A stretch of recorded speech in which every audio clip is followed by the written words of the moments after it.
কাছে পেয়ে আমি প্রথমেই বলবো আমার ফ্যামিলি মানে আমার দর্শক ভক্ত, তাদেরকে যখনই আমি কাছে পাই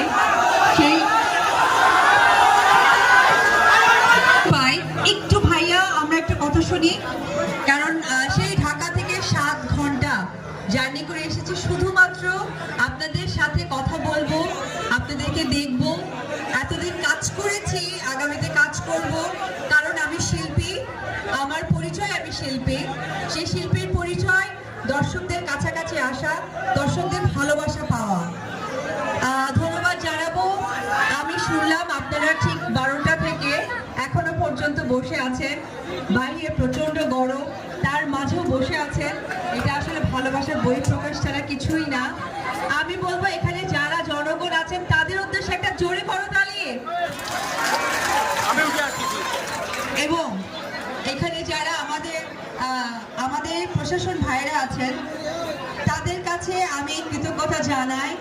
তারা যে ইউনিফর্ম নিয়ে, এত ভারী ইউনিফর্ম নিয়ে, আমাদের মতো আমরা যারা আর্টিস্ট সবসময় গেট আপে থাকি, ওনারাও কিন্তু সেম একটা গেট আপে থাকে। তো তারা অনেকক্ষণ থেকে ওয়েট করছে, তাদের জন্য আমি চাই আপনারা সকলেই ঘোকসাবাসের পক্ষ থেকে একটা জোরে করতালি। এবং উপস্থিত স্টেজে যারা আছেন গণ্যমান্য ব্যক্তিবর্গ বা ব্যক্তিত্ব, তাদেরকে আমার অন্তঃস্থল থেকে সালাম, অভিনন্দন। আপনারা জানেন তো আমি বগুড়ার মেয়ে, এটা আমার অনেক গর্ব হয়।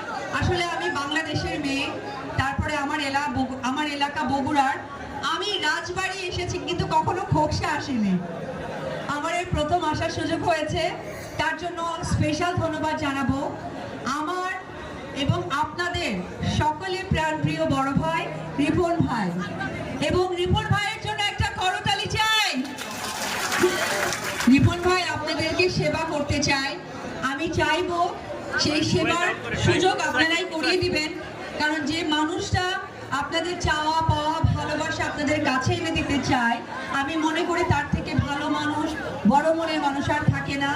আমি এই খোকসাবাসীর পক্ষ থেকে রিপন ভাইয়ের অনেক দীর্ঘায়ু কামনা করি।